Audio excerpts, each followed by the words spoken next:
Well, welcome. We've got a visitor from Maine, and it looks nice and sunny up there, which is good. Oh, it's so nice. 50 degrees is t-shirt weather for us. I know. And I grew up there, and it's 50 degrees now down here in Florida. Like I was telling you right before we started recording, it's like sweater weather for everybody here in Central Florida. So welcome to the podcast. I'm joined by Ben, also known as Active Beer Geek on Instagram.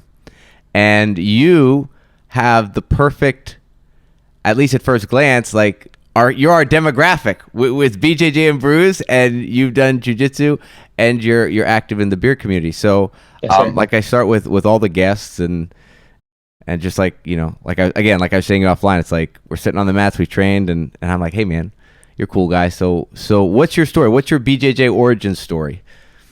Yeah, and for sure, like if you have any questions along the way, just like totally interrupt me and be like, oh, what about this? What about that? Like Absolutely. Active conversation is always so cool. Yeah, man, like when I was in high school, I was such a nerd.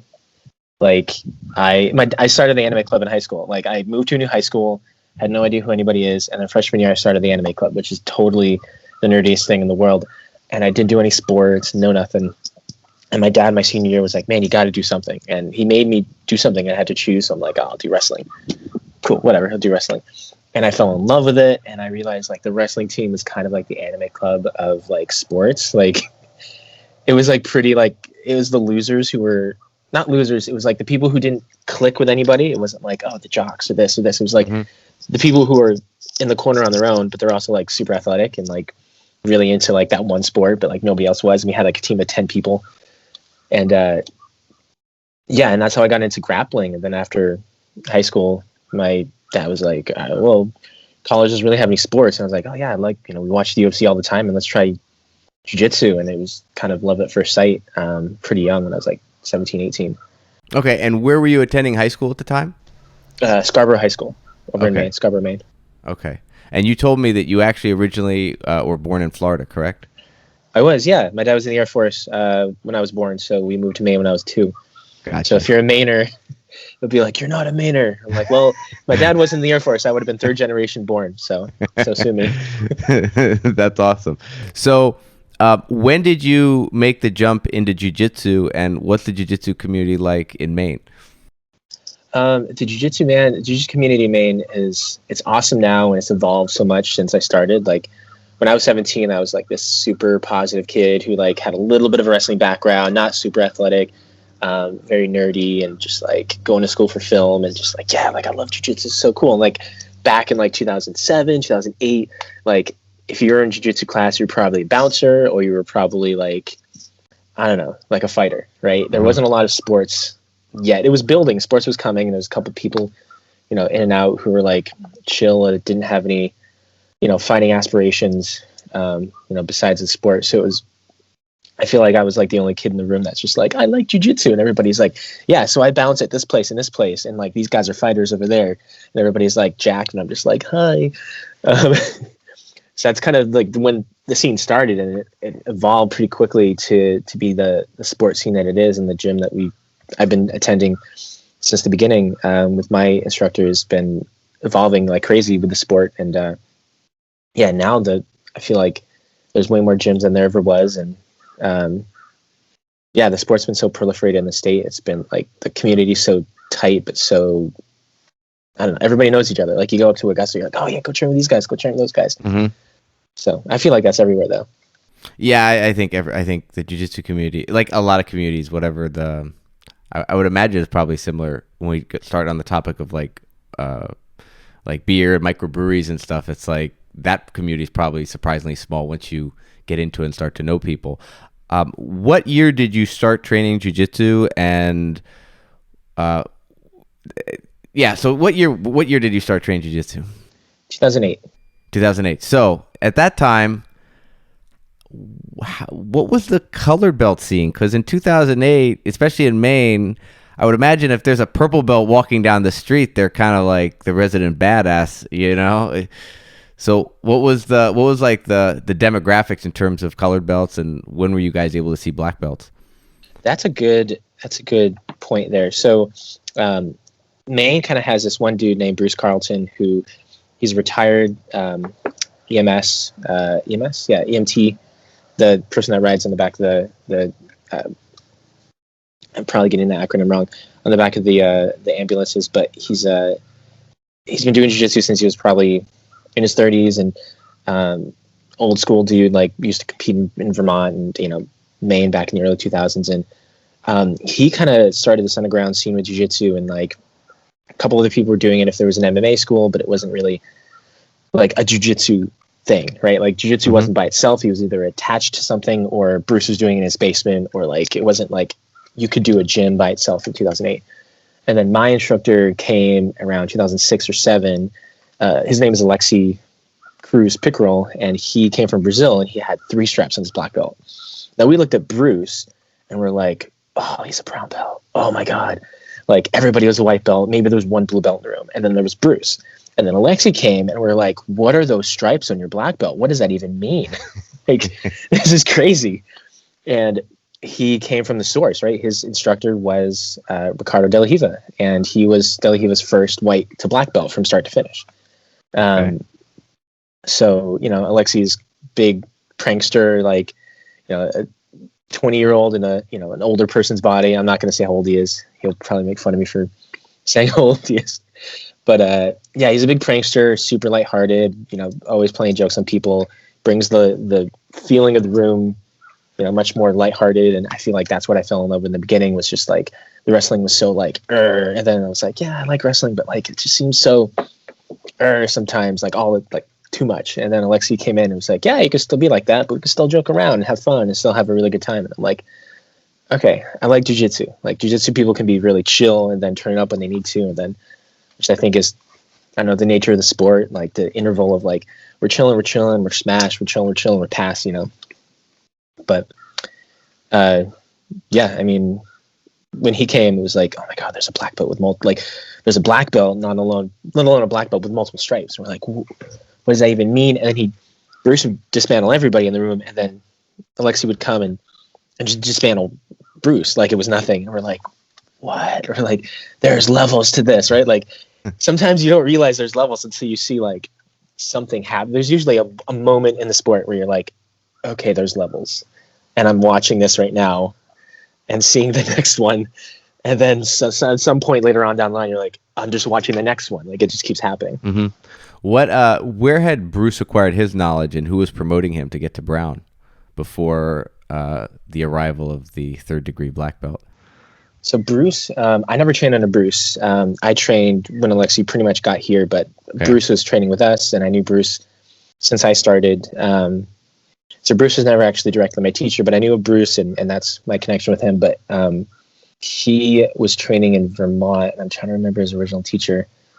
He's a really famous dude in Vermont who's a high-level guy, and I just can't remember his name right now. But Bruce would travel like half the week to Vermont and come back half the week to his family, and like would train in Vermont and go up to Canada to compete in Vermont and Boston, things like that. And then kind of once Alexi came, Alexi sort of kind of took over the instruction and then started his own school, and that just sort of snowballed from there. And Bruce kind of is in the background of martial arts in Maine, and sort of still had that mentorship, but never took the reins, never started a school, never did his own thing. But I don't know, if you come from the old jiu-jitsu days of like in Maine, you hear the name Bruce Carlton, everybody's like, yep, we know Bruce. Yep, he kind of started That's awesome. Where, for you guys, where would be the nearest place you guys could, I guess nowadays, let's talk present day, where's the nearest for a Mainer to compete? Are there any grappling tournaments in southern Maine, or do you have to go to like Boston before you can find grappling tournaments? There's a couple sub-onlys. I think one happens in Maine. I think it's the only one I remember. It's one that happens in Maine yearly, if there is tournaments. And it's a pretty small turnout. There's one in New Hampshire you can go to, but really the big ones are happening in Massachusetts, Boston area, Danvers. Tap Cancer Out's a big one up here in Danvers. Okay. People go all the way down to Connecticut for Tap Cancer Out, or any IBJJF in Boston, or I think there's one in Connecticut as well. But yeah, basically the two major ones are Tap Cancer Out and then the IBJJF in Boston. And people travel farther than that, but I wouldn't personally travel more than 3 or 4 hours to. Sure. Unless there's like even that for people. Yeah, I mean, and I remember growing up in Maine as an athlete, and you'd have to travel many times out of Maine to get to anything because that's just kind of the nature of the beast.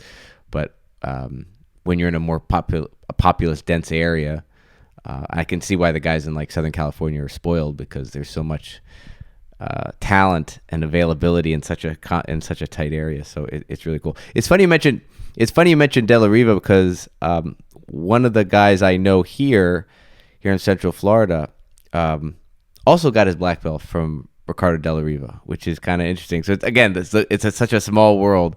His name's Wanaconda, and he you know.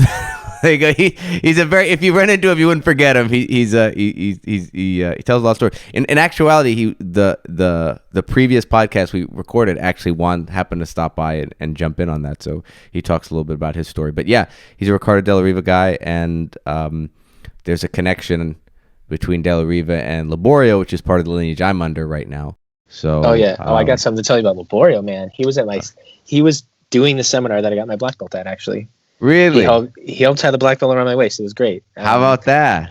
Laborio was awesome. So I have a story about Laborio with Alexi, which is nuts. So Alexi was this like, and this is what I remember. I could be totally butchering the story. I could be forgetting a couple of details. So I'll just put that out there before I start. But basically, Alexi was he loved skateboarding, and he got a little bit injured, and he couldn't do skateboarding. He had a little bit of judo, but he's like, I never did jiu-jitsu before.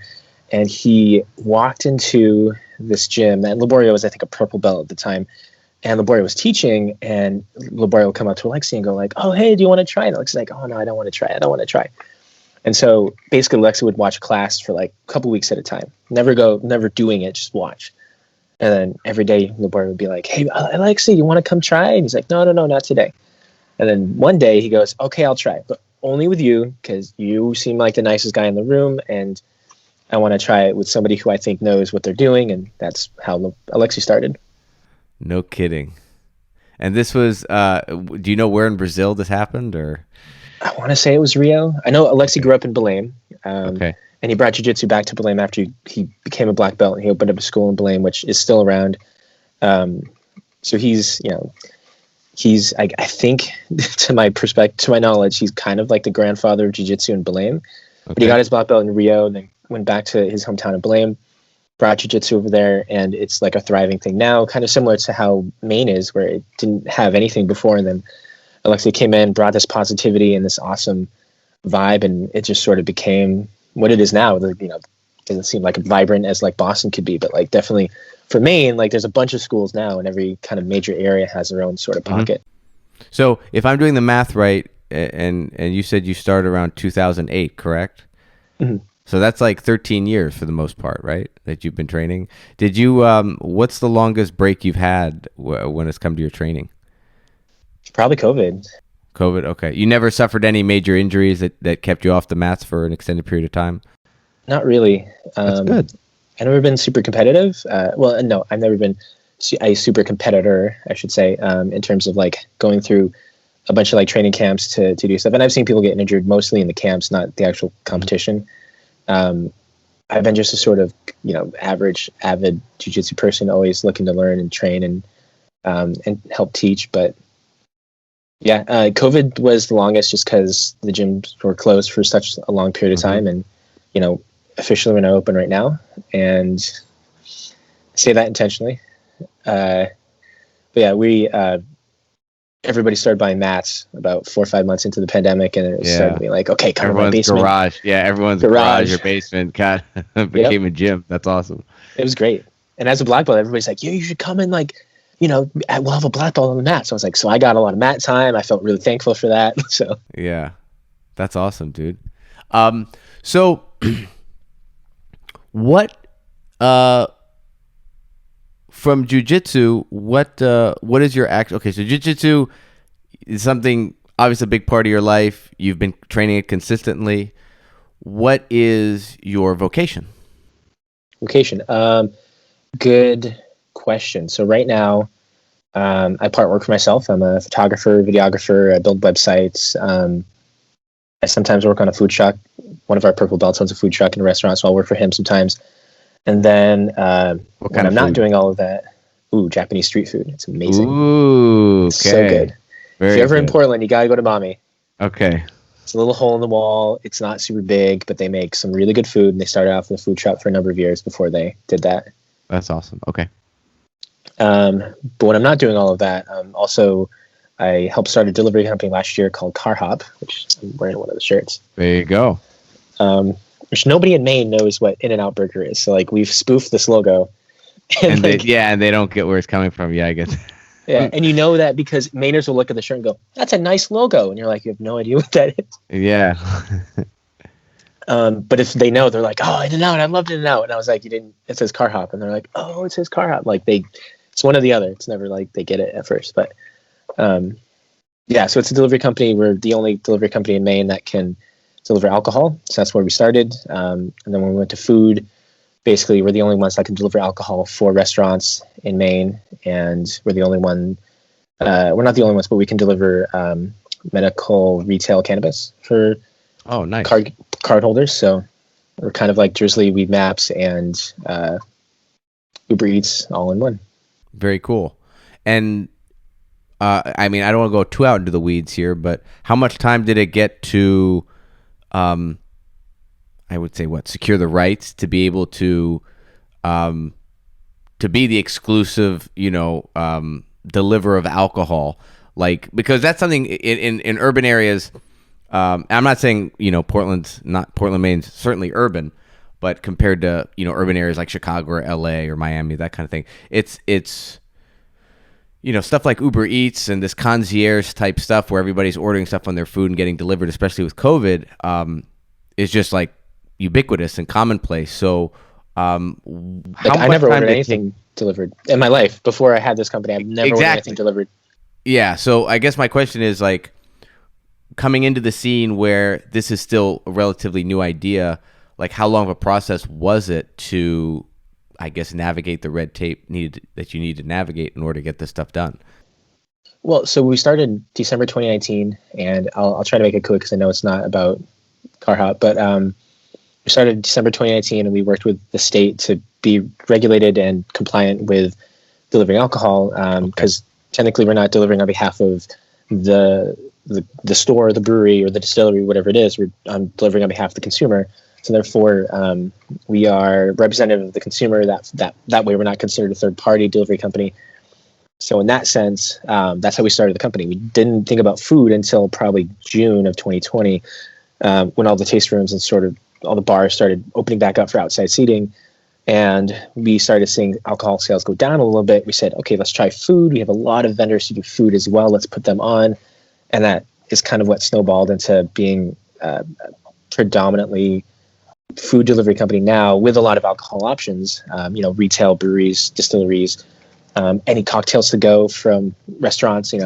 Obviously every restaurant kind of puts their own footprint on how their cocktails are packaged and things like that. And so if you want your favorite dish from, Mommy, let's go back to Mommy, and you want your favorite cocktail from this amazing cocktail place, and then you're out of your fifth of, Orloff from your liquor cabinet, and you're like, oh yeah, it's just ordered all in one, boom.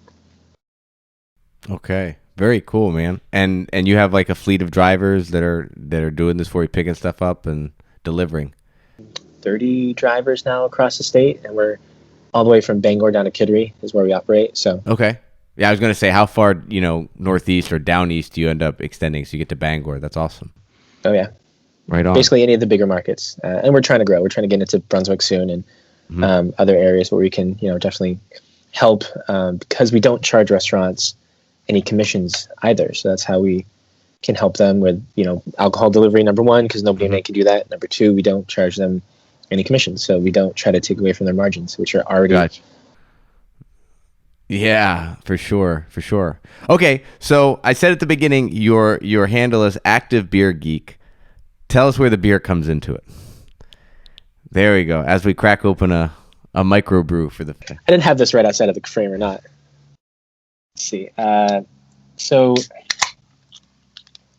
currently, let's start the vibe here. I'm drinking Flume Squared. Flume is a beer by Battery Steel over in Portland, Maine. They specialize in a lot of delicious New England IPAs. and this is the double version of that, so Flume Squared. Usually it's like a blue label like this, and then they change it to kind of a green yellow.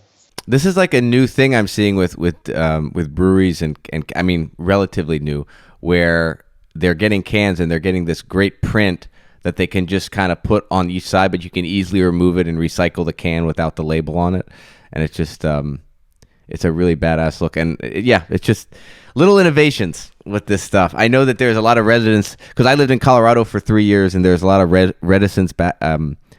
Not necessarily then, because I was there in around 2015, and they were already starting to shift to canning, but there was this mindset of, no, you got to bottle beer, like canning, it's going to change the beer, it's going to be all, I can go on a rant about that. That's actually crazy. We'll get to my origin story later. I hate talking about myself, but it's so funny because back when I turned 21, back in 2011, and I'm sorry if that offends anybody to say that. Some people are like, really? 2011? That's when you turned 21? I tend to have historically been the youngest ones on the mats every time someone's just like, really? Really? You're that young? And I'm like, I can't control that. But anyway, so in 2011, everybody was bottling. Like you said, like nobody was canning. It was this foreign concept. And there was one brewery in Maine called Baxter Brewing up in Lewiston, and they were exclusively canning. They were the only brewery that was doing cans. And everybody's like, why? And like they had to explain over and over again, years and years, to why they were canning. And now it's almost like you'd have to explain why you were bottling nowadays. Like it's such a flip-flop of why. Because it's cheaper to make these. All the bottling lines are old. Like no one's making new bottling lines. So you're buying old German bottling lines from like 20 years ago, 30 years ago. If you're a mid-range brewery, now a lot of canning lines are being made much more efficiently because they're newer. You can get like mobile canning lines. You can get different things like in the cans, like you were saying, you can buy a pallet of blank cans and buy just different rolls of labels and still be able to produce multi SKUs of your beer and not have to worry about like committing to pre-printed labels, correct, things like that in your cans. So very flexible. Okay, so what? I know there's some reticence on your end to talk about yourself, but you are our guest, so thank you. It is part of it. So, where does the beer come in? You're obviously very knowledgeable about it. Where did that come about? And I feel like that's part of your. It's at the very least a hobby of yours, if not something that is a side hustle or of that nature. So, how did you get into the beer industry, and what are you currently doing? So I got into the beer industry when I turned 21. I should ask you what you're drinking. Good answer. If you said it, well, I got into the beer industry when I was 15. Really?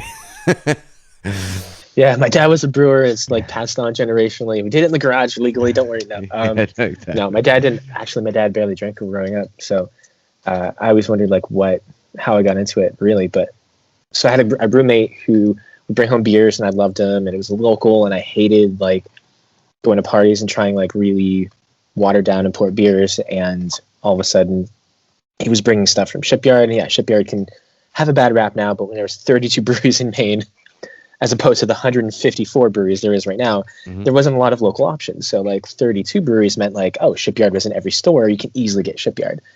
And people might not love them now, but they kind of paved the way, like a lot of bigger breweries back in the day. And I was like, I love these local beers. I love these styles that I've never heard of, like more malt forward beers, your reds, your porters, your saisons. Your saisons were my first style I ever fell in love with. And I'm like going to school for media productions and film. And I'm like, okay, I'm going to start a blog. And I started a blog, and then eventually that became a thing where like I could get media credentials to go into a fest to blog about it. And magazines I would write for magazines occasionally and other blogs and other things. And then I bought a camera and to make my blogging better. And then I became a photographer, and I just stopped writing overall. Probably like 6 years ago, I stopped writing, and then I became a beer photographer, and I would do all the beer events in the area. And then, off and on, I would work for breweries as their media person. Like I worked for Lone Pine for a year and a half as their exclusive media person when they were growing, initially back in 2018, 2018, I think 2019, when they're like exploding for the first time. And so yeah, like a lot of their media right now that you've seen, I've probably taken. I know they're only in like 15 states right now, probably not in Florida yet, but so yeah, it's been like the beer industry. I've always been adjacent to the beer industry or working in it somehow.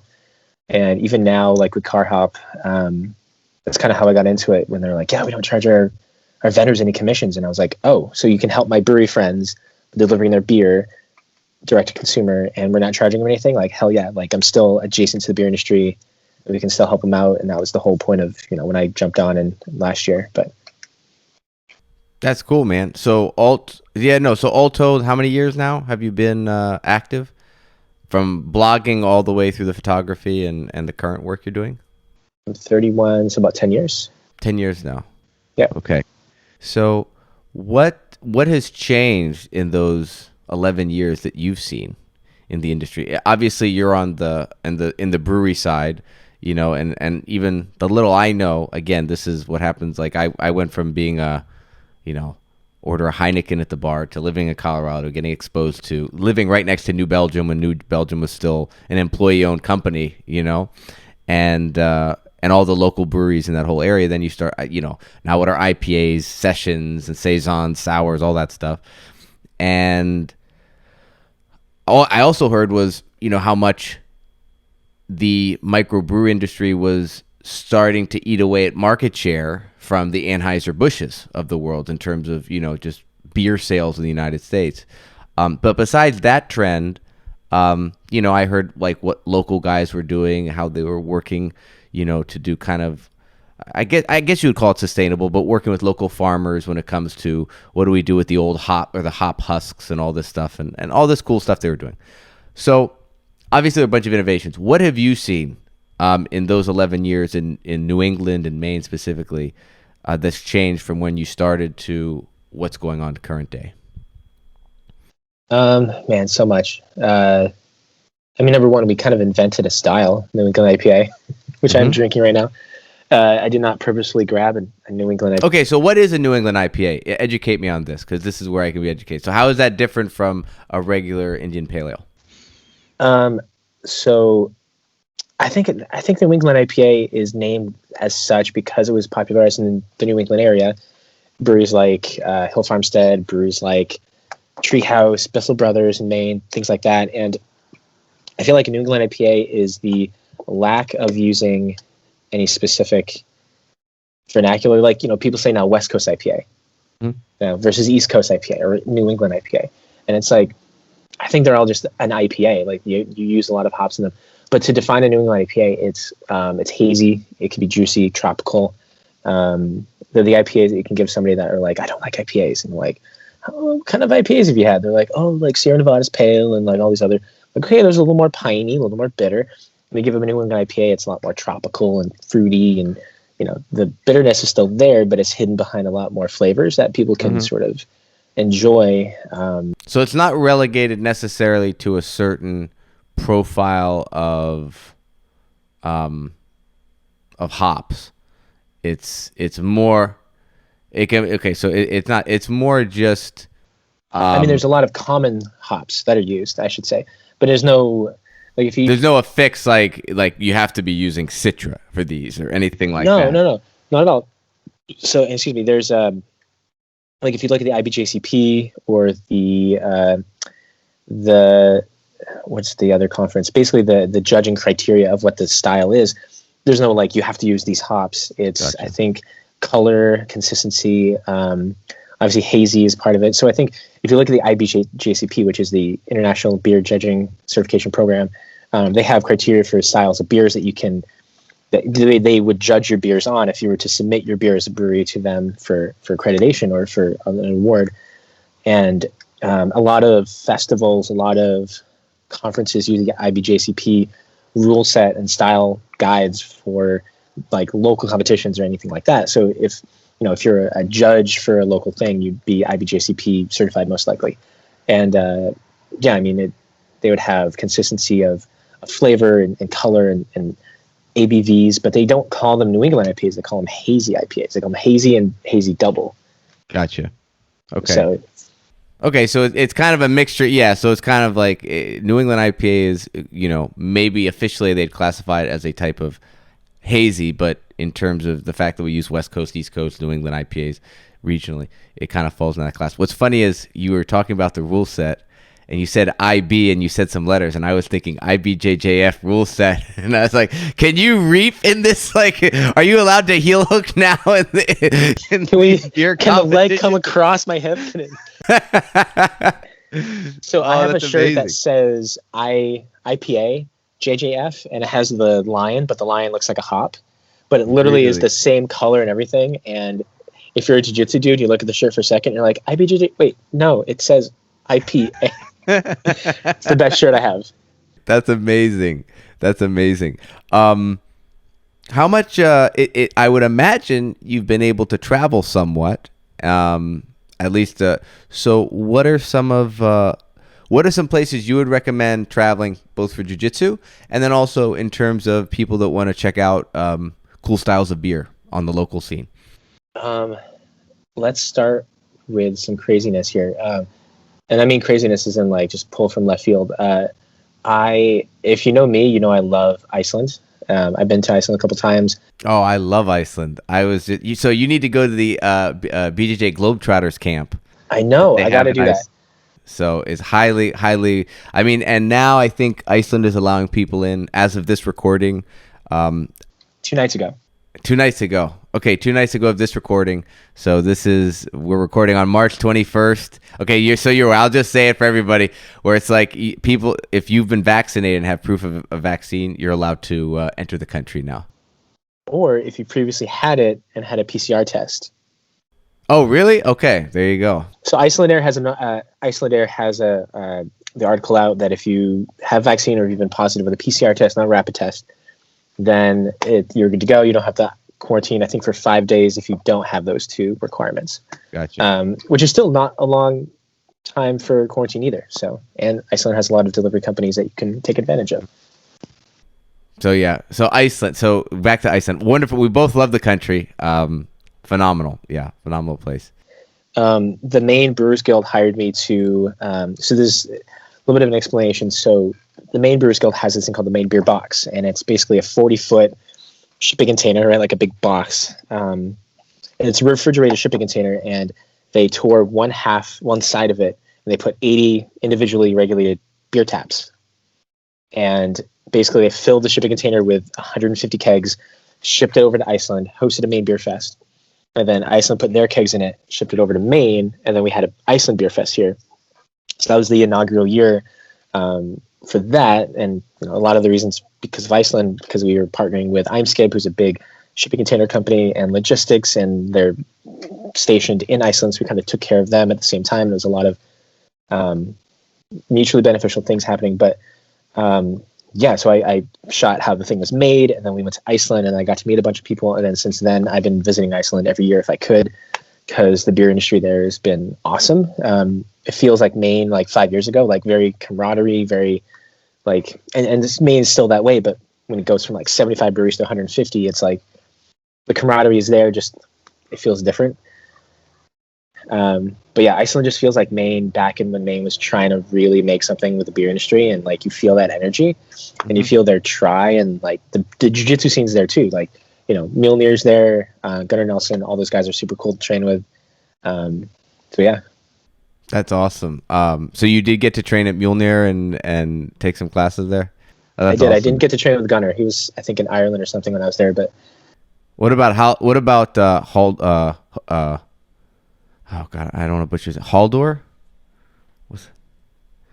No. It's a dude. I'm thinking. The problem is, I hate to say this because I'm. Hang on, I'm looking him up on my phone. Yeah, no, because I just keep thinking Hodor from Game of Thrones. It's in my head. Yeah. The funniest thing is, it's Haldor. Haldor. Okay, I don't think I trained with him. I also don't know who that is off the top of my head, so I apologize. Haldor, yeah, he's a black belt there, under Gunner, and there's a couple of really tough brown belts who seemed just strong. Like they were. Was there tall. Like a guy a little older that just wore like a tank top or a singlet? There was a local Geek. guy I don't that know. came There was a in. Geek class. Okay, so I went there's to a a Geek guy. class.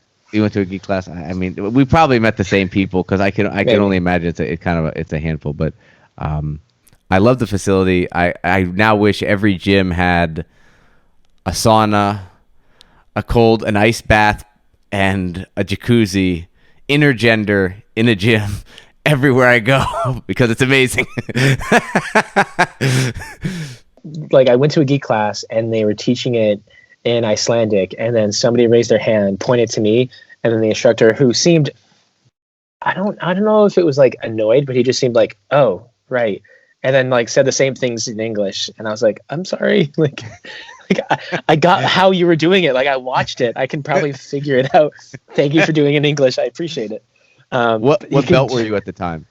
I was a brown belt at the You're time. a brown belt. Okay. Yeah, so that was like 3 years ago. Okay. Cool. So yeah.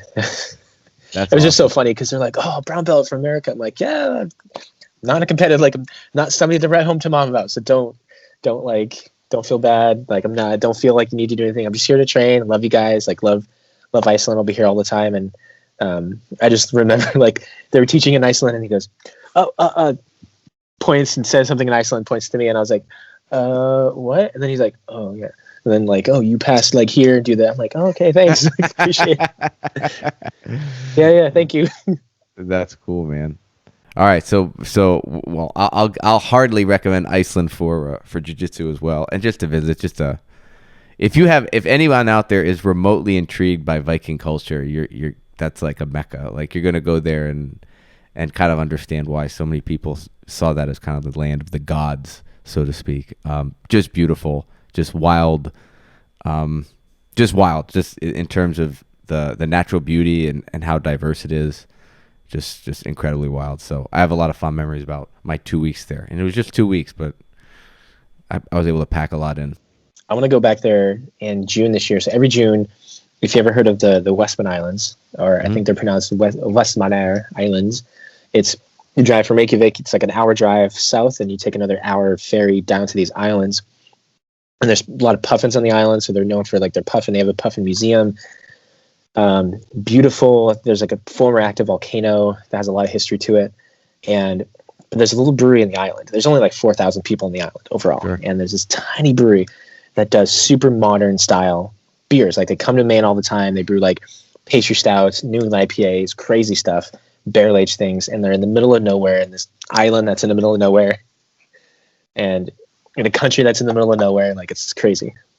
I always wish there was like direct. I mean, I don't know how many people are going to be flying between Maine and Iceland, but I always thought it was a shame. It's like Maine is so close. I mean, it's the closest in the United States, yet we have to go back to Boston just to. I have to pass my own city. So I have to drive down to Boston and then fly back and pass my own city. You literally fly over, or when you fly back, you're like, can I just like hop out in a parachute and just like come down to where I am, because I'm literally going over where my house is. Yeah, it's wild. It's funny because some of the stuff people freaked out about, well, not freaked out, but what tourists find amazing about Iceland. I mean, there's a lot about Iceland that's very unique, but some of the stuff like the puffins and stuff, that's what I grew up with in Maine. You know what I mean? There's a lot of stuff where there's a lot of similarity, and obviously we don't have the volcanoes. We're not literally a volcano in the middle of the Atlantic Ocean like Iceland. That also happened 2 days ago.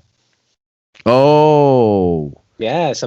Literally that day, I got my finger on the pulse of Iceland news, apparently. So I knew that the volcano on the 19th, I believe it was 19th, the volcano erupted. And then later that day, somebody sent me that article for Icelandair and how they're allowing more people. And I was like, oh, sweet. But I hope the volcano doesn't do anything bad to you guys. That's crazy. Okay, so Iceland, we've talked about, Iceland, number one, or one of the top destinations. Where else would you recommend going? Ooh, a lot of my jiu-jitsu travels have been revolving around beer travel. Mm-hmm. So, like when I would go to CBCs, which are craft brewers conferences, I would always try to specifically stay around where the gyms I wanted to go to are. Montreal was a great place to train. And have a bunch of really good beers. There's a lot of history to like Du Ciel is a great brewery up there. Amazing tap room, good food. They had a gym that I didn't even know. I literally threw a dart on a map and I'm like, let's go to that Revolution gym. No rhyme or reason. Let's just go. Right by my Airbnb, I could walk to it. It was great. So go there, and the guy's like, he's Japanese, and he's like, I think a third or fourth degree black belt. And he looked at me. He was like a little bit smaller than me. And he goes, "Do you know Bruce Carlton?" You're like, of course I know Bruce Carlton. How did you? Yeah, yes. Like, if you're in Maine, everybody knows Bruce Carlton. He's like, yeah, you said you were from Maine. Yeah, I grew up with him in Vermont. We used to compete together and train together out of the same gym. And I was like, no way. I was about to say no F, but I'm not sure if I'm allowed to swear. No, we got the explicit tag. You can Okay. You can fuck shit, whatever you can say. Cool. So I want to make sure. I used to have a podcast too. So when you're a guest, you always keep that in mind. I'm like, I don't want to say something because I've once said something on a podcast and they look at me and I'm like, oh no, they're gonna have to censor. I'm sorry. Yeah. I think that's what makes it more dramatic when there's like a beep somewhere, because then they're like, well, wait, what'd they say? You know, no, we got the explicit tag. We're good. They said footlocks. There you go. We'll talk about. Yeah, no, Montreal was great just from that experience. Like going in there, his name is Koji. It was a BJJ Revolution gym in the middle of Montreal, and the beer scene was amazing too. Like hop around from bar to bar, and the brewery and beer scene was really cool. But yeah, Koji was really inviting and really awesome there, and his guys are really nice too. So it's like, you know, the instructor. You can tell like good schools where the instructor is not only the nicest person, but like every person that you train with are savages and want to get a beer with you after. Like that's the sign of a really good camaraderie to a nice gym. Okay. Very cool. Been out to the West Coast at all? I have actually. So I love going to Long Beach and I love training, and here's a name drop, training with Chris Howder. Okay. He's great. I was in Long Beach. I went there. So he goes to New Hampshire a lot for seminars, and I've been to his seminar like 3 times in New Hampshire to a gym down there called Port City Brazilian Jiu-Jitsu in Portsmouth. And I had his number for something. I'm like, yeah, if you're ever in New Hampshire, let me know. And like we exchanged numbers. And he was a nice dude, and he's a creative mind, you know, not only a jiu-jitsu, you know, legend on itself, but he's like a really cool creative dude. He loves art and, you know, tattoos and photography and everything like that. And so, and we kind of connected on that. I gave him my number, and I was like, oh, I'm going to be at Long Beach. Like, let me see what's going on. I'm like, hey man, let's like, never been to Long Beach. Like, you're the first person I thought of. Let's go train. And he's like, yeah. He's like, my wife's teaching a class on Sunday. Totally stop by. This is our address. This is the time. I might be there after, but like, we'll see. I was like, great. I stopped by. His wife's great. I forgot my belt, so I had like a pink belt. Like, I make fun of myself all the time. I'm like, hey, I forgot my brown belt. And they're like, yeah, okay, yeah. Here's your, like, grab a brown belt on the wall. I'm like, can I wear the pink belt? Because that'd be really cool. And they're like, yeah, go with the pink belt. Okay. And again, his gym is so cool. Like, it's so tiny and then he comes in after her class with like 4 black belts, and then he comes in too, and I'm like, here's the Death Squad. Like, before Danaher's Death Squad was called the Danaher's Death Squad, I was like, here's the Death Squad walking in, and they just like awesome roles, great guys. But yeah, it was a cool experience in Long Beach. Very cool, man. Very cool. What when you've traveled, what would you recommend to people for how to be a good guest dropping in at another jiu-jitsu school? Because I'm sure like every gym has a different culture, has different, you know, how traditional they are, how not traditional they are, that sort of thing. So in your opinion, what are some good tips for people that are interested in traveling and taking advantage of dropping in and cross-training a little bit and doing it in a way that they'll get the most out of it and not cause any waves potentially? There's a bunch to it, and you kind of learn over time, but like a couple of really good things are doing your research ahead of time is really good to try to see. 'Cause some gyms are still, you know, to each their own, and they can do whatever they want, but some gyms are still caught up in some of the politics from lineage, and that's okay. You know, I'm not gonna judge anybody, you know, because everybody's running a gym, and jiu-jitsu is as long as more people are doing jiu-jitsu, I'm happy. But you know, sometimes you gotta just call the gyms ahead of time and be like, hey, this is who I am, this is where my lineage is, and just wanted to bring that up before I come visit, if that's okay. And 99% of the time, I can be like, absolutely, yep, here's our class fees, here's our classes, go to our website. And you're like, yeah, thanks. You know, like calling ahead of time is a real good thing. When you get there, pay the class fee, do your thing, be respectful, kind of notice some cues. Like our gym is super informal where my home gym, we don't tie belts facing away from the mats. Mm-hmm. We don't bow to get into the mats, but I do that sort of as a habit already from back when I was training. As a kid, I did like karate. And so I like remember bowing to the mat. So I kind of do that sometimes, but nobody else does it in our gym. So people look at me weird, but sometimes people go, 1, 2, 3, clap after a technique, just those small things that every gym does that you have to sort of pay attention to, that if you don't do or don't ever do, like if everybody steps away to tie their belt and you don't, like they could look at you like, hey, what's going on? Like, just like be aware of some of the small things that are happening that you may not do, but it's okay. Just like, it's not like big deal. It's just like, okay, just step away, tie your belt. Okay, great. Things like that. And know that sometimes there's going to be somebody that is going to take your head off or wants to take your head off because you're a visitor. Totally okay. Tattoo as many times as you want. He'll probably be your best friend after.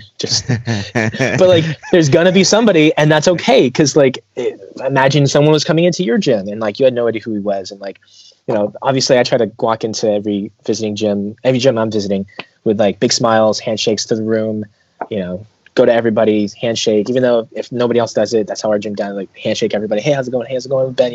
So at least I got to introduce myself to everybody. And then with big smiles, so at least their first impression of me is like, this guy's nice. This guy's cool. He's not a D-bag. Like, hopefully the people who gotta defend the house, bro. Gotta defend the house. Yeah. And like, I love a good roll too, but like sometimes you get a purple belt wrestler who just goes, that guy who just came in, and I'm like, all right, yeah, me, yeah, let's go. Like, cool, it's me.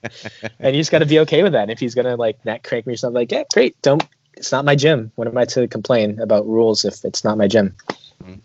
If somehow that gym wants to do heel hooks, and if that gym wants to knee reap and they don't compete in IBJJF at all, like, keep in mind, ask those questions when you call ahead of time, just so you're not the person that's like, hey, we don't knee reap in my school, and they're like, yeah, we're not in your school right now. What in your experience? So first of all, like in Maine, like what's the stance on heel hooks and all that jazz?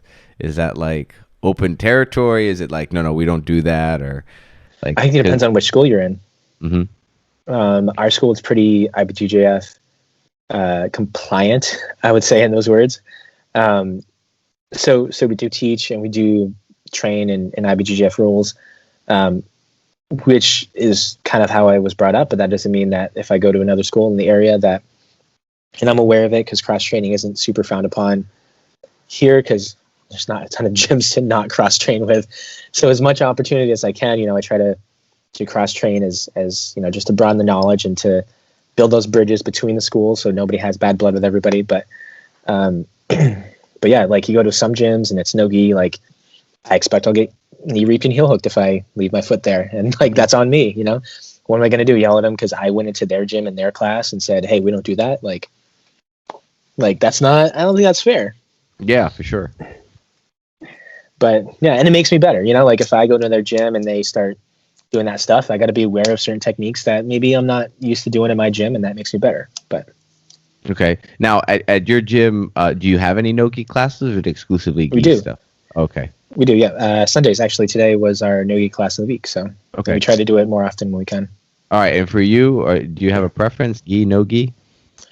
I have preferences. My preference is gi, but I mean, I grew up kind of with both, training with different gyms and trying to know that it's not just revolves around the gi, even though I love the gi, but the game revolves around no gi as well, so you got to know both to respect both.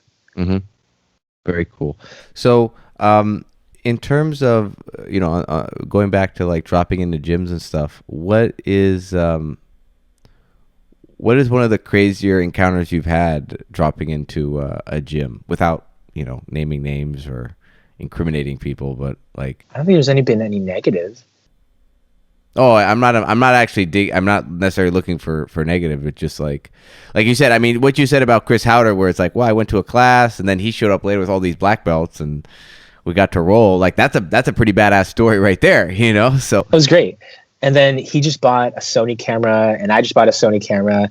So we were like geeking out about like Sony camera like settings and things like that. Me and Chris, and he let me put his sticker on the wall. So if you go in there and you like walk into the thing, and like right below the light switch is an Active Beer Geek sticker. So I feel pretty honored to have my sticker on his wall. I don't know if he took it off. If he took it off, I don't blame him. Like, it's a beer thing. I know he doesn't drink that much. So honestly, if it was just like if he just said, yeah, put the sticker on your wall, and then like a year later took it off, I don't blame him at all. But like, I was pretty like, yeah, my sticker's on his wall for like, it was pretty cool. So, going back to kind of the earlier days of your training, because I kind of touched on it by, there's kind of a scarcity of knowledge, certainly a scarcity of colored belts. Yeah. What, obviously nowadays, with YouTube, with instructionals being so readily available, like people can, we're overexposed to knowledge now. But back in the late, not tens, but early 2000s, so, 2008, 2009, 2010, like early on when you started, what was being taught and how are you guys acquiring your knowledge?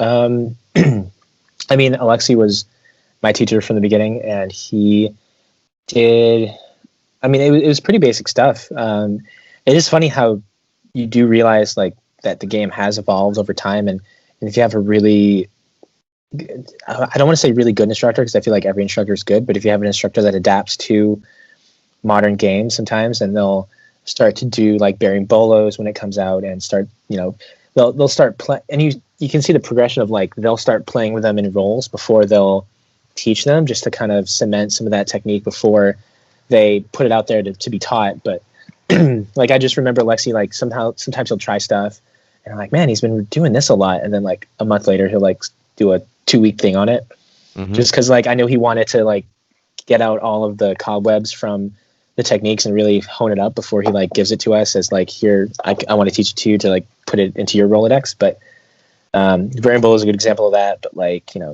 any back in the day it was pretty simple stuff. Standing to pass, over under pass. He's a big over under passer. It's always funny how like the instructor's fingerprint is like, you can see that on every student. And like, I see videos of Alexi rolling like 12, 13 years ago, and I'm like, that looks just like how I roll now. Because like, that's when I started, and that's like the most impressionable times of jiu-jitsu is like your beginner white, blue, maybe beginning purple belts. And then you really start to come into your own in a lot of ways. But yeah, the beginning times, you really kind of like, you just kind of like start to it's like when you grow up and you're like, man, I'm never like my dad. And then like you're in your 20s, you're like, I am very much like my dad. Like, it's that same feeling of like, oh, I roll just like Alexi sometimes. Yeah. All right. Like, yeah, for sure. That makes total sense. That's awesome. Have you ever been to Brazil? I have not, but I want to. I know some really great brewers in the south of Brazil. Oh, that's awesome. I'd love to visit and love to train. Well, definitely check that out, man. As hopefully as travel becomes more normal again and everything comes back to normal, we that becomes more of an option. So, because we've been going close to an hour, I don't want to keep you too long, but I do want to ask you, because I always love asking this question. Give me one of your best white belt stories, and that can be you as a white belt, that can be you going with a white belt. But there are always white belt stories, and I always find them funny. And the funny thing is we all find them relatable, whether we're the white belt or we're the one dealing with the white belt. I think I have a really funny white belt story, and I wasn't rolling to them. So does that count? Like, it was. That's fine. Absolutely. Okay. So and I'll name drop him because he's awesome. He helps coach the USM wrestling team over here. His name is John Dupree. And he's a jokester, just like Alexi. Him and Alexi got along super well when he started coming here. I want to say it was like 7 years ago, maybe. But John's a phenom wrestler, super high level athlete. Since he's came here, he's done, I think he's gone NCAA, gold or silver medal from USM and the wrestling team, and then coached it after. And then he's done a bunch of fights, MMA wise. So he's a blue belt in jiu-jitsu. He's like a phenom person. But like, so he comes in, he's just started. This was probably 3 locations ago for us. So yeah, probably a while ago. And he comes in and it was one of our blue belts or purple belts. I can't remember who was rolling them. And he tells Alexi, like, yeah, I've rolled a little bit, but not too much, like been to a few classes. And Alexi's like, okay, yeah, go roll with our purple belt. He's really nice. He's really awesome. He's like, yeah. And he starts rolling and like kind of feels him out. And then Dupree somersault, passes his guard right into side mount. And then Brian's like, I can't get out of side. What the fuck? Like, just like all of a sudden gets trapped in side mount and then gets like submitted. And then Alexi stops and he goes, okay, how long have you been training? and you're a wrestler? Yes. He's like, yeah, I've been wrestling my whole life. He's like, okay, good. Yeah, I can see that. Yeah, okay. So, like, that was the joke of like, John was like, yeah, I don't have much experience at all. And Alexi's like, okay, yeah. And then like somersaults over his first opponent. And Alexi's like, yeah, hold on. How much experience do you have? And yeah, ever since then, it was like the funniest story to be like, remember John like somersaulting Brian's guard, and now Brian's like a super high level black belt in our gym, but like, and John is like still a super high level wrestler, but it's yeah, it's always funny when you get these guys like, oh, I haven't trained, and then you find out they have 12 years of wrestling experience. It's like, oh, so you're a black belt, you just haven't done jiu-jitsu, you've just been grappling your whole life as a kid. So it's we have a wrestler right now too, like that. It's fun. Yeah, it's if they just have to get comfortable with being off their back, understand guard just a little bit, and don't fall into arm bars and triangles. If they learn that right away, man, it's like, oh, god dang it, I don't want to deal with these guys, because they go harder, and they're used to going harder, and just traditional jiu-jitsu people, I'm like, tranquilo, let's just kind of fall back guard. Yeah, and these guys are like digging their head into your chin, and you're like, oh, god darn it, man. Like, all that pressure, bro. So that's... Well, I think they're necessary, too. Like, some days I have a ton of energy, and I'm going to go with, one of our wrestling dudes 3 or 4 rounds in a row because I'm like, I got to get this energy out. Mm-hmm. And, you've been there where you, like, come in, like, maybe you had too much pre-workout or it hit you differently one day or whatever it is. And you're just like... I know if I roll with just jiu-jitsu people and we just flow roll, I'll come out of the class being like, man, I wish I rolled more or rolled harder. So just with that like mindset of, hindsight of 2020, like I'll be like, I'll seek the wrestlers out and be like, yeah, let's go. And like, I don't care if I tap, just like, I want to exert more energy because that's where I'm at today. Yeah, for sure. Before pre-COVID, how often were you training, and how consistent were you able to be? Pre-COVID, it was for about a year and a half when I worked for Lone Pine. One of the reasons why I worked for Lone Pine, one of the many reasons, because those guys brew amazing beer and the people are fantastic, and I respected them a ton. When I was working for them, they were also a mile and a half down the road from my gym. So I could do noon class and night class for about a year and a half when I worked there, and it was great. Oh, that's awesome. That was probably the most amount of progression I've had during the brown belt days. And then soon after I got my black belt, and I then kind of fell down to maybe 4 or 5 times a week. And it's been about that now. So what was it like getting your black belt? Were you expecting it? Was it something like, hey man, I'm probably going to give it to you? Or did he catch you off guard? Like, what was that experience like? Alexi is super traditional, super traditional Brazilian, where we used to have a once a year barbecue for the first couple of years, probably the first 5 years, 6 years, maybe. We would have a barbecue at his house, and he was on the Saco River, invite the whole gym over, and he'd be the barbecue master. As long as you kept his drink full, he'd be the barbecue master. That was the only rule. You had to make sure his drink was never empty. And he loved cachaça, he loved caipirinhas and traditional Brazilian cocktails, and we would do promotions during the barbecue because he didn't think of promotions to be like a formal thing. It was like a celebration that like he wanted everybody to celebrate you getting promoted more so than like learning a technique that day or anything. He was like, gotcha. You already got the belt. Like, I'm going to give it to you in class or not. I'd rather give it to you when everybody's here and that everybody can celebrate it with you and have it be like a family kind of feeling more so than like you're in a seminar, you line up, buy belt, which happens now and that's nothing wrong with it. But it's funny how like we've moved to a much more, I guess, formal way of doing it. But, you line up by belt, the black belts are facing everybody else, and then you call belt by belt. And it's great now because I think that the new way of doing it is definitely better for larger classes. Like now that we have like a couple hundred people in the gym, it's like, okay, that barbecue is not going to happen because we're going to have everybody's spouses and it's going to be 500 people and like just unattainable, you know, just can't really happen. So when we were a small gym, the barbecue made sense. Now they're a bigger gym. Now it's like lining up and, you know, Alexi doesn't do stripes. Sorry, he doesn't do stripes at all. So you look at our group of people and like nobody's got a stripe on their belt unless they came from another gym. And Alexi respects the belts. He's like, yeah, cool. He just won't give you any other stripes probably on the belt. And it's definitely more about lifestyle and you know, just keep doing it and eventually get the next belt. But when I got my black belt, it was crazy because it was, like I was saying before, it was the Laborio seminar. And have I met Laborio before? I did. So Laborio did one seminar up in Maine before he did another one the year after in Mass in one of our associate gyms. And so it was the one in Mass that I got my black belt in.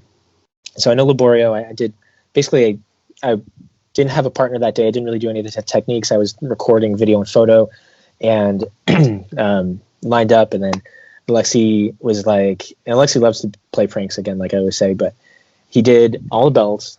And then he's like, all right, that's it. And everybody's like, oh, cool. He's like, actually, I have a black belt to give. And then I was like, and I looked around and I was like, I am the only one from our school here. Oh no.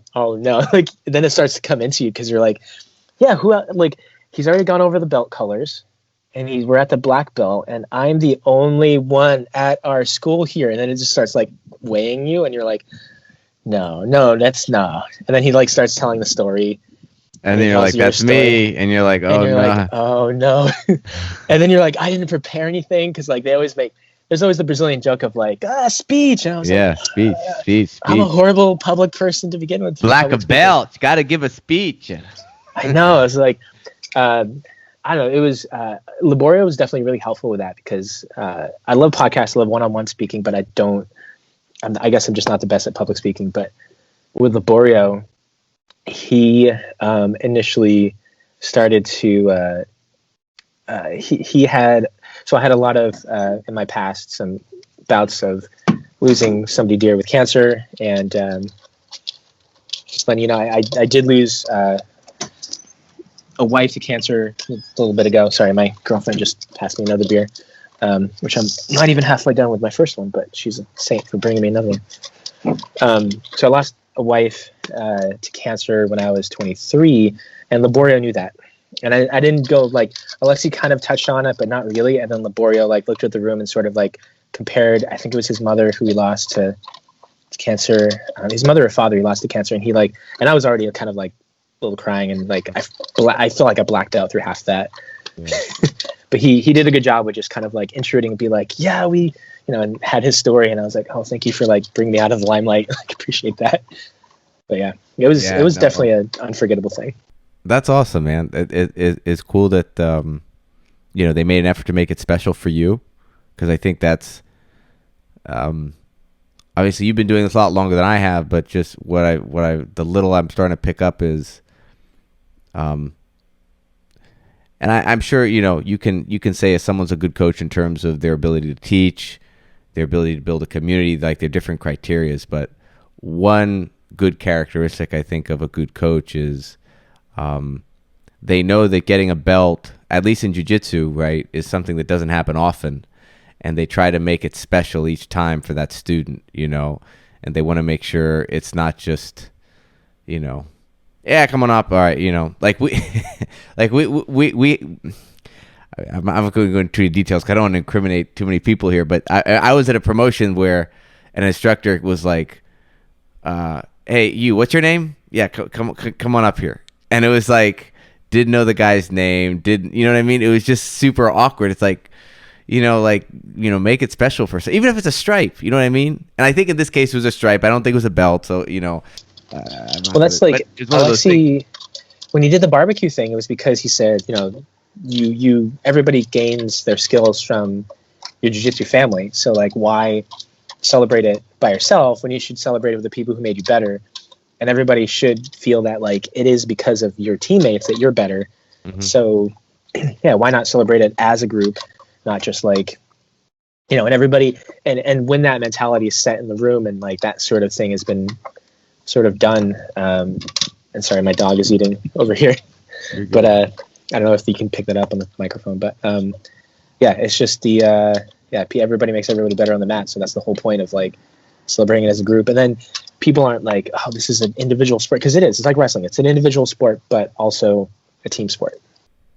Oh, absolutely. And there's something, because I didn't have wrestling as a background, so this was my first foray into any form of combat sport. And there's something unique that happens when you're struggling with someone and you're fighting them at some level, even though we're not punching, and there's a weird bond that forms. So it's only natural that you'd want those same people that you collected, like you guys have been in the trenches together, and gals, and they should be just as happy, and they are. I mean, whenever anybody I train with gets promoted or a stripe, I'm just as happy as I would be if I were the one receiving it, because we all, it's like we're all pulling the same thing. We're all dragging the same thing or carrying the same load, whatever metaphor you want. And whenever anyone gets a chance to get recognized, everyone, partakes. So I think the barbecue thing makes a lot of sense. And all my Brazilian friends are all about Brazilian barbecue and getting big slabs of meat, throwing a bunch of salt on it, and then just throwing it on they look at Americans like hot dogs and hamburgers. They're like, what is that? And they're getting just like cuts of meat and just throwing it on. And they're like, we eat the chicken's heart, man. Don't even. That's where the power comes from. Give us the cow's heart and the hooves and the porrada. The porrada. How many Brazilian words have you adopted over the years just because, like, it's either a parody or a meme of something, which is the same thing, or realize that when I said it, or like, I don't know, like, almost is a parody of a word. Like, everything is just crazy. Yeah, so I mean, there's definitely, what's funny is there's a generation of guys at my gym. So, I just got my purple belt, and there's a group of, like the brown belts or the purples that have been there for a while, just maybe they don't train as much. Like the generation before. Some of these guys are just getting their black belts now, that sort of thing. And they all say os all the time. And we're trying to still figure out, because the head coach, Paul, has never been an os guy. Was never, I mean, so we're trying to figure out, was there an assistant instructor in there somewhere that trained them a lot? Because every time, the 1, 2, 3 moment, like, okay, guys, ready to do this? And, maybe we clap, maybe we don't. But it's like, anytime we would go to do the technique after, the technique demo, these guys would say, os. Or if the move, like he did something, os. And we're still trying to figure out. So there's like a generational thing with the os. And I say generation, like my cohort, let's put it that way, of students, the guys that started around the same time, we're kind of like, we always say it as a joke, so we'll start bowing to each other, and then I'll go down, I'll bow more, and then my friend will bow long. Next thing we know, like we're like this, but we're literally lying on the mat, like sensei, to each other. So for us, it's kind of like some kind of, I mean, and not to be disrespectful to it, but we look at it more like that. But there's a generation. In terms of like the big one for me is just, I think I just got this from Instagram, but acai and Jesus. Like it's like anytime we're talking about working out or, guys succeeding, and it's like, acai and Jesus, man. That's you need the acai and Jesus. So all the jack. There was was it Pohada every day? Yeah, everyday Pohada. Everyday Pohada. Yeah. Okay. Yeah. So that makes sense, because my friend, one of our blue belts, now purple belt, just turned purple belt, I think last year. He started an Instagram account called Occasional Pohada. Oh, really? That's awesome. I had no idea. Like, I'm the worst person to talk to about jiu-jitsu thing. Like, I don't know any of the celebrities, like, unless I met him. Like, there's the thing, like, I talk about Chris Howder, and everybody's like, oh my God, Chris Howder. I was like, just because he was a nice dude. Like, I looked him up. I found out about him after. Like, I looked him up after I met him, or like. Yeah. Or like, people are like, oh, did you see this match? I was like, I don't even know who one of those people are. Like, I don't know. Like, sounds like it would have been a great match. Like, I'll watch it later, and I don't watch it. Like, I'm the worst of that. So like, when jiu-jitsu memes are happening on the internet, like, I just go over my head, and I have to like hear people in class say it, and I'm like, okay, like micro adjustments, that whole thing. I Like, thought you were gonna. Yeah, I was gonna say, did you get I the had no micro idea. adjustments wave? For a whole week, people were saying micro adjustments, and I had no idea what people were saying. And I was like, yeah, jiu-jitsu is about micro adjustments. You're right. And they're like, you don't know what we're talking about, do you? I'm like, no, I don't. Like, what are you talking about? Yeah, there's definitely a whole subculture now. I don't know how much of it is from social media, how much of it is Reddit, but I actually did see what I think is the original post of some white belt talking about how he caught a purple belt with making micro adjustments. And I like the memes where they get these guys, they actually get, I think they find instructionals or Gordon Ryan will say micro adjustments, and then they'll zoom in and have him repeat micro adjustments, into the camera.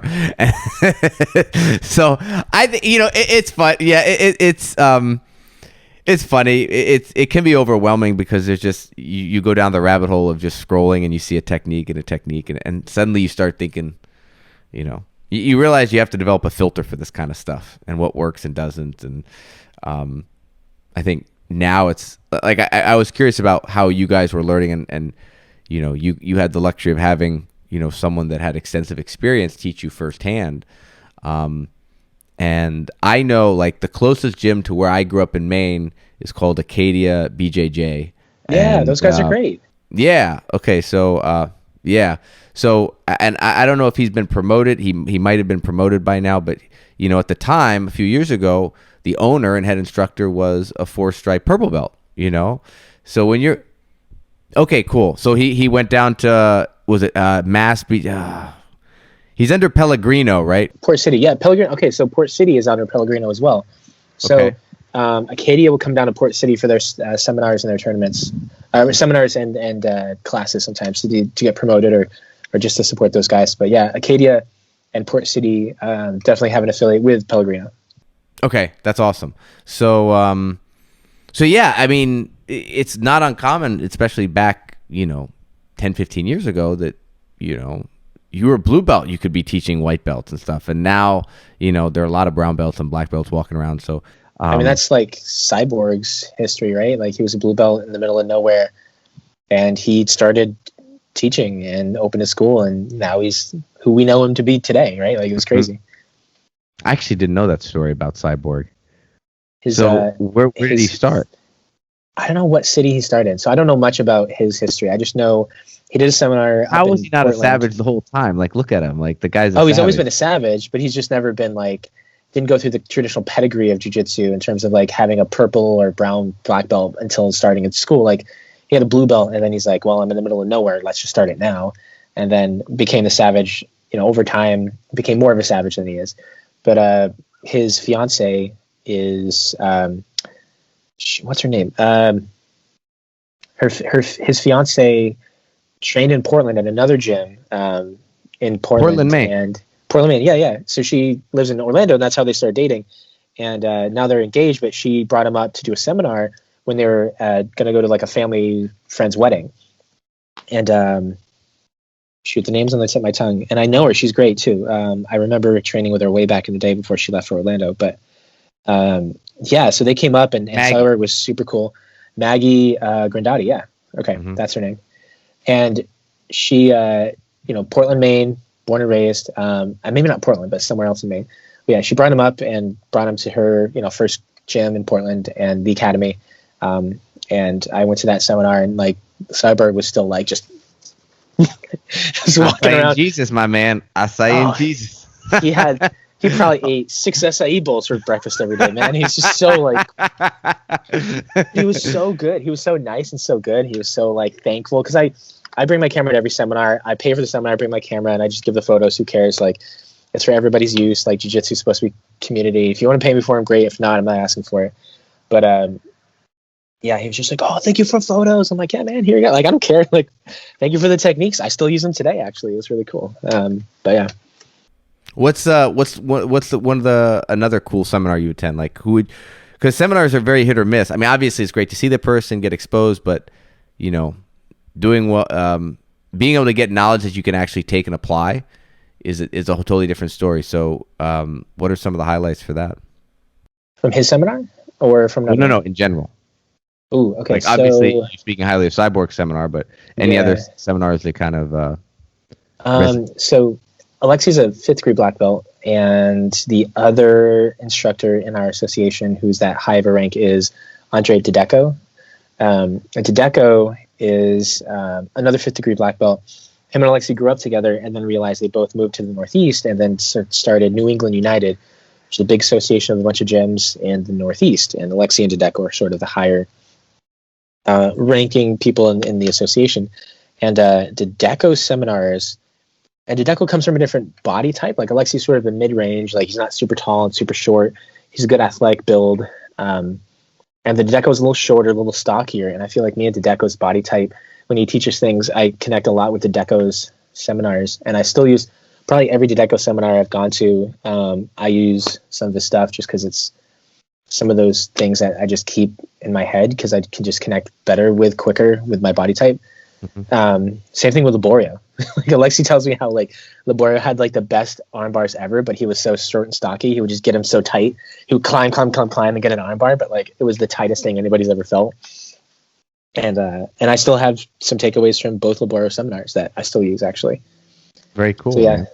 The second Laborio seminar that I went to when I got my black belt, he was doing a lot of wrestling hybrid with gi stuff. It was really cool. Like using the gi with wrestling moves and basically being like, here's what wrestlers would think about, and then here's hybriding that with like the natural handles that the gi brings, to the game, and kind of how you can bring those, into it. And everybody's like, oh, cool. Like kind of intentionally bringing wrestling into jiu-jitsu. Okay. Last question. Have you attended any of the Origin camps? I won when I was a blue belt. Okay. Let's see, it was Alexi, it was Pete, Dedeco. Senshi Jr. was one of the associate professors there. Because I think it blows my mind that like I started doing jiu-jitsu and like one of the Rolls Royce of gis, Origin. They're made in Lewiston, Maine. I was like, what? Don't bring Lewiston into this, man. It's Farmington. Farmington, okay. Well, they said Lewiston to me, so that's. I apologize.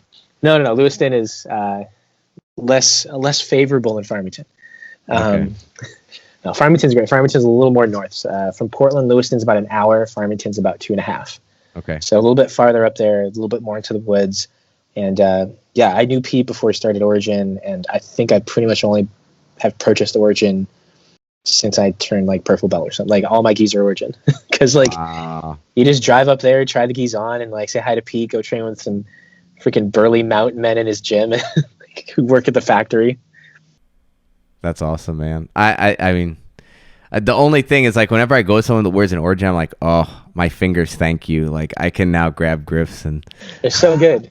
And they fit so well. Like I have Origin gis from like 7 years ago. I wear it daily. Like when I was like training every day when I was working at Lone Pine, it was like these gis don't fade, they don't shrink. Like I would wash and dry them, use them multiple times a week. Yeah, and they got that patented buckle, man. You don't have to worry about the knot or anything. It's awesome. It's badass. Well, that's awesome. Well, dude, I really enjoyed the conversation. Before I let you go, any shout outs to our listeners, what you do, anything you want to promote? The floor is yours. Oh, thank you. I mean, my name's Ben, active beer geek. Check out, Origin. Obviously, for the beer scene, check out anything Maine in beer. If you're around the country, you've probably seen Shipyard, Allagash, things like that. Support your local brewery, especially during the pandemic. Drink local beer. You have to. If they go away, they're not coming back. So, make sure to support your local beer. If you like them, drink them. And for jiu-jitsu, support Origin, American-made gis. Follow me on Instagram if you want. If not, that's cool too. What would you say your Instagram at Active Beer Geek? What kind of content are you featuring there? Is it just is that mostly photography of beers? Like what can people expect? So I have two Instagrams actually. I have whenever I would post something jiu-jitsu wise, it would get like 20 likes, and I would post the beer and it'd get like 300 likes. So I realized I separated my personal, basically beer and not beer. So beer is Active Beer Geek. That's the moniker I've been going through forever. That's my business's name. But then the real Ben Moore is, Ben Moore Media is my personal one. And that has basically everything not beer. Like family photos, headshots, jiu-jitsu, lifestyle, things like that. Things that if I posted it to the beer account, everybody'd be like, "Why are you? I just want to see beer, man. Like, what are you doing?" Yeah, that's awesome. So, man. Well, listen, Ben, it's been an absolute pleasure. Thanks for reaching out. It was a great conversation, and hopefully we'll cross paths on the mat one day and share a roll and share a beer afterwards. where do you train in Central Florida? You said. So I'm based out of Orlando. I train at American Top Team Orlando. So there's the 417 is a toll road that goes north-south, and then Colonial or 50 goes east-west. We're basically right at that intersection there. There are two American Top Teams. There's Orlando and East Orlando. Even though we're both on the east side of Orlando, we're the ones that just have Orlando in our name, and not quite as far. But yeah, I mean, stop by, man.